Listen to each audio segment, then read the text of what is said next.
Hey my freaks and geeks, it's Messin, and today is the first real day of my Larptastic Vlogs.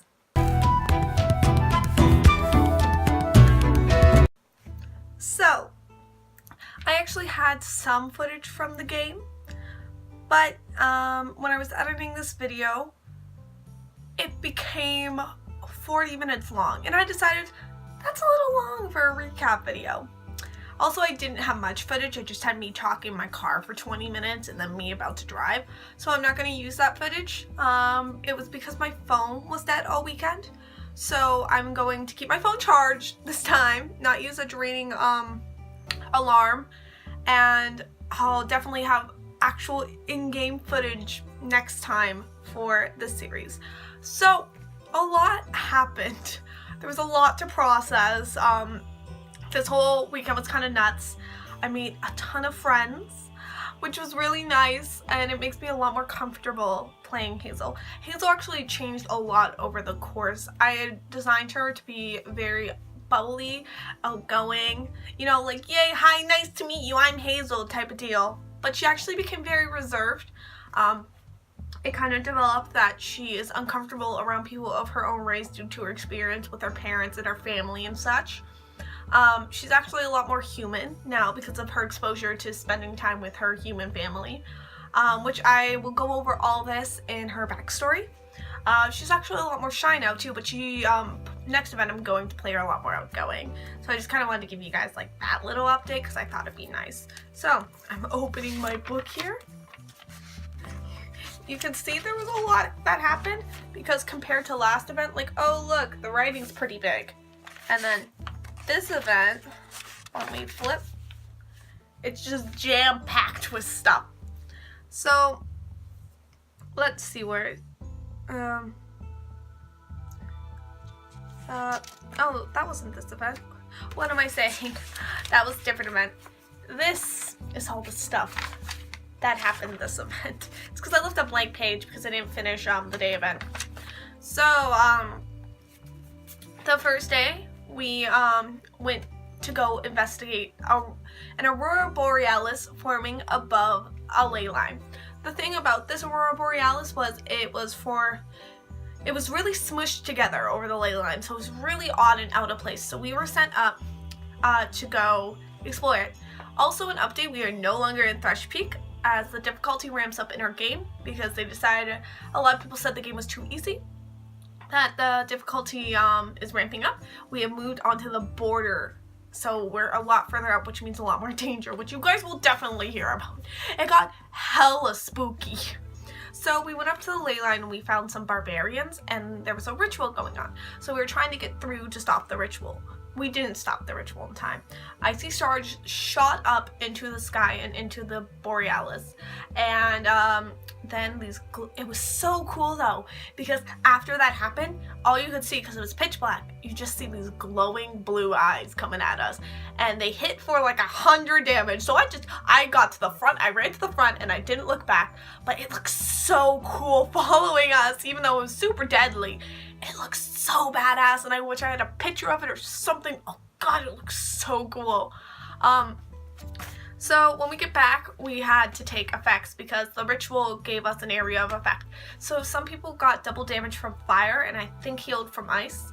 I'm not sure about that one, though I know they did get double damage from fire. Then some people got icy blue scales, and I got lucky and I got +5 body. These only lasted for 24 hours though, so it wasn't like permanent, luckily. And that was all that really happened Saturday night. That ended around like 2 or 3 in the morning. So like usually the game is like the cutoff time is like 2. But the plot team was working super hard this whole weekend, so the cutoff time was a little earlier than usual. So Saturday, oh no, sorry, my phone's low on battery. How convenient. It was low on battery when I was at the event, now it's low on battery when I'm recording.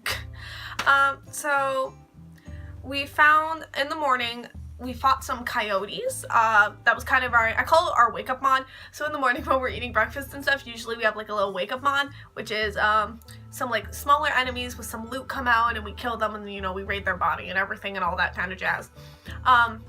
But the previous day we had met a girl named Scry, and she had teamed up with us, and she told us that the next day we would meet her friend, and she was part of a group called Sparkle Squad. And so we met this girl named Memo. I already knew Memo from she ran the Player Day event, she was at the Fan Expo booth, she was at the day event, so I already knew her like decently well, but we teamed up to become Sparkle Squad, and that is now a permanent team. I decided that I'm not too attached to Order of Orion, so I'm not mad if we team up. It's also good that we get more members, so I wasn't mad at it, and it actually turned out really well. So then we went into the forest, and I can't remember the reason behind it, why. I didn't write it down in my book here. That's why I keep on looking down. I'm looking in my book. But when we got into the forest, we found, after fighting some hobgoblins and goblins, we found like 5 different paths. So there was one had knolls. So the previous Friday night, a lot of the town went on the knoll path the first time, because I think around 4 people went out on search because someone got kidnapped. And they said they were worth 200 gold instead of being like, oh yeah, I'm only worth 5 gold. So they couldn't buy it back. So they went out to go find him, and they ended up getting ambushed, and a bunch of their stuff got stolen. So a lot of people in town went on the Knoll mission to go retrieve everyone's stuff from there. Especially because some people had like a magical set that only worked when all 3 items were there, which really sucked. So yeah, I thought I labeled all the maps. We went down, path we went down is, okay, I remember the path now, sorry. There was one where there was like an arrow in a tree. There was the one like with the knolls. I forget what the hint for that one. There was one which is the first path we went down, which was a light that was glowing but dark at the same time. There was some eerie music, and then there was a dead barbarian body, like its face distorted with like fear. So we went down the eerie music box path. No, that was second. That was our second one. Our first one was the light that was glowing but dark at the same time. So we came across what we presumed to be a shadow cat. So it was like this big cat-like beast with this tail that whips around, and it could blink. So we were fighting at the front at one part, and then it would disappear and like trying to, and would assassinate people for 100. So it was super duper spooky. We were also fighting some corrupt animals. Eventually we got to this plant, which was previously that morning when we were fighting the hobgoblins, I believe it was. Yes. Yeah, we found an ogre and hobgoblin camp and stuff, and there was this corruptive flower that we dug up. Like, it emanated a bunch of different magic, and when we dug it up, it died. So we found a bigger version of that, and inside there was this orb, and it had an egg. We digged up the plant, it died again, and we brought back the plant, and the egg. And the egg was dark fate. They broke it open. It's like this twisted, like lizard-like creature. It was just really gross and nasty, and it was dark fae. So we kind of sent out a warning to anyone if they find flowers to let like these certain people know, because it's dark fae and you don't fuck with dark fae. So we also, from on some of our downtime, we learned about fae, because one of the people from the Celestial Guild had put out a pamphlet of 3 years of research put together all about fae, and Mel and Scry told us all about the kind of faes they're pledged to. They gave me pegged, I can't remember the name of the fae, but they're the fae of like mysteries, riddles, tarot cards, that kind of thing. Also chance, because they were like, do you like chance? Do you like taking chances? Do you like not knowing the outcome of your choices? And Hazel just goes, no, I hate that so much. She, like me, doesn't like surprises. I actually do like surprises, but like, she's very paranoid not knowing what the outcome is going to be on this adventure, because I think that's what more so plays into it. I was actually going to get her to have tarot cards though, so I might still do that, but that's a bit of a tangent. So after that, I'm just reading the book real quick. Corruptive Forest, blinked, blah blah blah. Okay, so we got back from like a guard that was on out that the that the goblins and ogres, I believed, yeah, the goblins and ogres were having a meeting. So we were going to try and scout it. Like, at first we were going to go in guns a-blazing, but then slowly people started dropping out. So it became, okay, we're sneaking in there. We got our butts handed to us because there was definitely not enough of us to go on there. So luckily there was one person still alive. My friend Dylan, who was one of the healers, ran away from us and didn't come back, even though he knew we were all down. So I was a little angry at him. But I was okay. I was glad he was okay. But we didn't find out much from that, except we captured one ogre and one goblin named Quibble. So after that we went on the eerie music box. So we found out in this field was an old abandoned farmhouse, and there were these twisted humanoids with like this sparkling like black dark fake creature. And it was really cool because they had this special effect where one of the plot team members go around and he was just the general feeling of uneasiness. That's what he was. So like he at one point whispered in my ear fear, so I got the fear effect, so I had to run away from battle, be really paranoid about it. I didn't want to be in battle because of the fear effect. He also, when people got down, he tried to make a deal with each one of us, saying, he said to me how he could save us all if I just made a deal with him. And of course, learning my lesson from the day event that you don't fuck with fairies, I said no. So we defeat the Dark Fae thing. We go into the house, we find this like melted metal, which we assumed was the music box, and we found a madman's manifesto. So like there was a Tsar, for those who don't know, are cat creatures, who was saying that something was hunting them and just repeatedly got worse and worse. A human who was saying how people were actually being replaced by other people and weren't who they were, and it was really just a descent into madness is what we were reading. And we looked around a little more and we found a trapdoor. We opened the trapdoor, just blood, body parts everywhere. They said there was like 2 inches of blood, discarded like body parts. The bodies had no heads. Like, it was just body parts everywhere. It was nuts. So we burned the place to the ground because you don't leave your dead like not burned up there because they could come back as undead. And as we're doing so, and it was kind of like finally up in flames and everything, and we're watching it, we hear hyenas laughing and a low chuckle. So Mel turns to us and tells us there was a Tsar girl with us, and she told us, me and my friend Dylan, Daniel, or Pockets, I'll explain the Pockets after this, she told us to fucking book it. She told us to get the Tsar behind a ward and just to run back town. So I have never run so fast in my life. I had no idea what was going on. I'm like, okay, we're leaving now, we're going, and we just booked it. We ran all the way back. We took a small like fast walk break because we were like panting out of breath, and then we booked it some more to the Tsar cabin, and we found out those were gnolls, and it was the Tsar's racial enemy, and their leader is making a life goal just to kill all Tsar and take their tails as trophies. Also, I found out that my racial enemy, the high elf racial enemy, the Panther Geist, which is this dark, many-legged creature, was also in town. And we started speculating that it was the Dark Fae drawing them in because the Dark Fae have awoken now. So to explain about the Pockets thing, I started my friend's Dylan's nickname in game Pockets because I was wearing a dress and a coat with no pockets. So I'd be like, Pockets! And when I got an item or a piece of gold, and I put it in his pocket. And so everyone picked up on it, and his name is now Pockets. So that's really great. So after that whole scary dealio, boop boop, and yep, racial enemy, killed high elves. I'm sorry, I'm trying to read this as fast as I can. We fought a few undead. This was really late at night, around 12:30. Everyone started going to bed because everyone thought nothing was gonna happen. They were wrong. They were extremely wrong. This was the big battle of the night.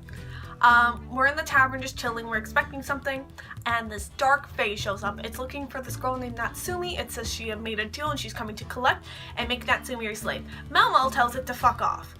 It didn't like that, so it started attacking us.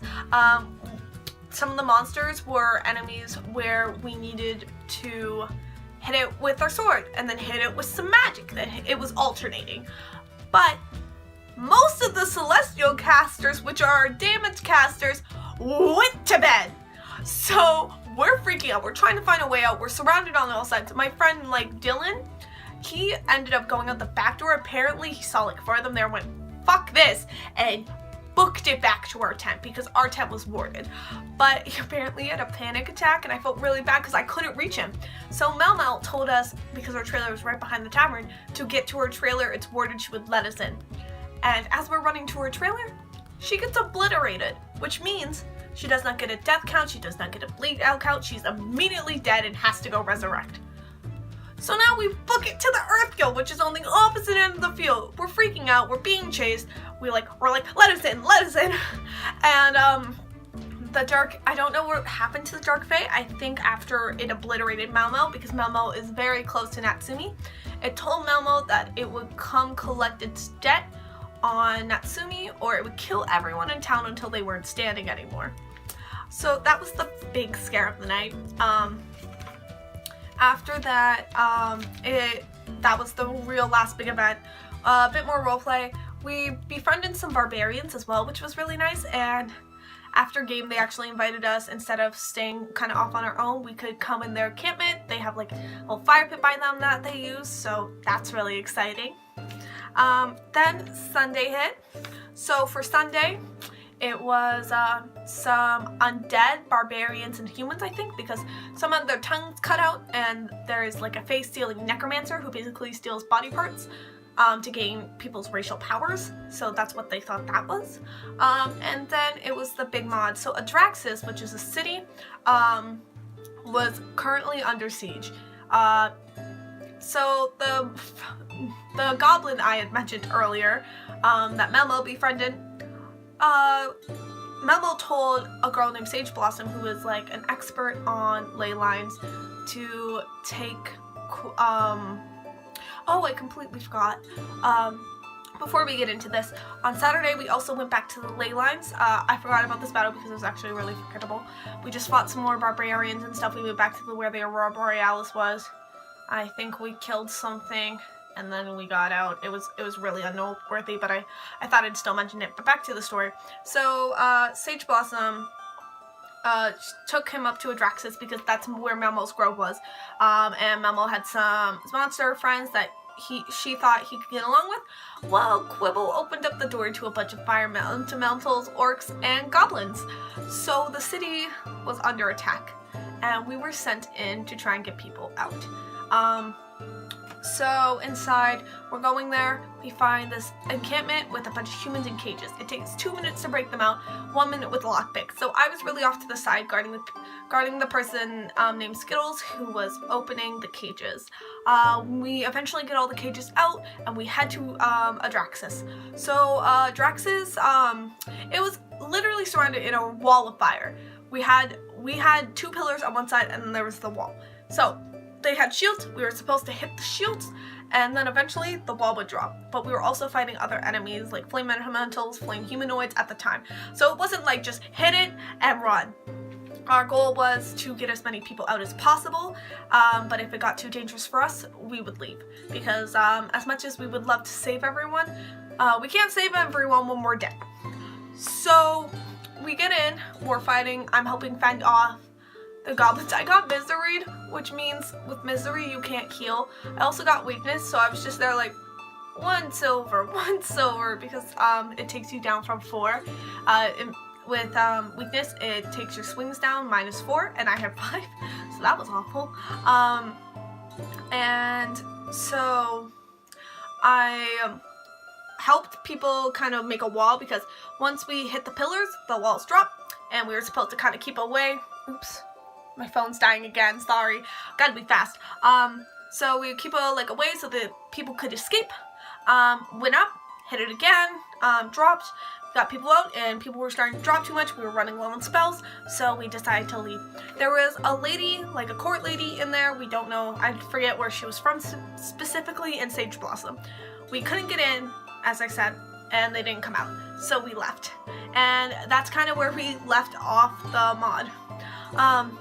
I had so much fun. It was a blast meeting everyone. I did, so next month, since we teamed up with Sparkle Squad, we are having a tea party and I'm really excited. I'm going to bake some sweets. I absolutely love baking, so this is, I like to try and bake for every event because I just love baking and sharing my treats with everyone. So I'm baking for next event, which I will be doing a video on like the little rose cakes I'm doing. Also with that, I'm making some fae. I also did have like a kind of awkward interaction with someone. So there is this guy named Tusk, and his backstory is has some very touchy subjects, so just a little warning beforehand, like there's some very touchy subjects coming up in this little blurb. So you can probably skip over, like I'd suggest maybe a minute or two, so you don't have to hear this just in case. I forget how we started talking, but we started talking to him, and he mentioned to us, he brought up his backstory, and so he was saying how he became an alcoholic because his family was murdered and he tried to commit suicide. And that of course reminded me of my ex, and that just makes me really uncomfortable hearing about that, especially it being taken so lightly, because like that's what my ex did, and it just made me really uncomfortable. So I'm just kind of like, oh, please stop, please. And Malmo comes up to us later, like a little later after he left, and was like, hey, are you okay? And I'm like, oh yeah, I just felt really uncomfortable by his backstory and everything. And she's like, oh, we warned him, well, I'll get someone to talk to him. And so later on, one of the plot members came up to me and everything, and also Amy explained this system, which we have a system in Euro where you go like this is to check if someone is okay with the topics you are discussing, or if the roleplay is like good for them. So you either go, yeah, this is fine for me, I can continue role-playing, or no, we need to stop this right now. He did not check in to see if these topics were okay, and he should have, because they were very sensitive topics. And so apparently they're going to talk to him about it, but what I found really nice was that they actually had this system in place, and that after they heard about this, they actually checked in to see if I was really okay with it and everything. After the event, we got invited to aftersies, and so basically it's just a bunch of people from Nero going out. Melmo herself, she went out, and we got food with them before we left, and it was really nice to kind of know we're like really accepted in this group and that everyone's super nice. It felt really validating to get invited out to eat with these people. I don't know why, it just felt like a reward, like unlocked friendship. So it was also cool because while we were having aftersies, she was saying like how she was so excited that the difficulty got ramped up, because people were saying Nero was a slap on the wrist instead of consequence. It was just don't do that again. But now it has consequences. She let a goblin in. The goblin opened up the gate to her city where her grove is, because she's a mystic wood elf, so mystic wood elves guard their grove. And her winter action, which is a lot longer than our normal in-between game actions, was to plant her grove there. So now her grove is currently on fire. I also forgot to mention on Sunday I got invited to tea with the Countess. So that's one of my in-between game actions, which I'm super excited for, because apparently it was mostly because I'm a high elf, which will be really awkward when she finds out that Hazel isn't really high elfy. But she apparently, they once auctioned off tea with the Countess for 80 gold, and that's almost all the gold we have. So I'm really excited to see how that goes. I'm also excited for the next event, because the next event is on a long weekend, which means 4 days. Oh, I'm so ready. I promise in the next Larptastic vlog that I will actually get vlog footage that I can use, that I will not make too long, that I can insert, and I will be doing an introduction video on Hazel, so you guys can actually get to know her and know what the fuck is up with her, instead of me just being like, well, Hazel goes blah blah blah blah. So yeah, that's been it for today. I hope you guys enjoyed the video, and I'll see you guys later. Bye bye.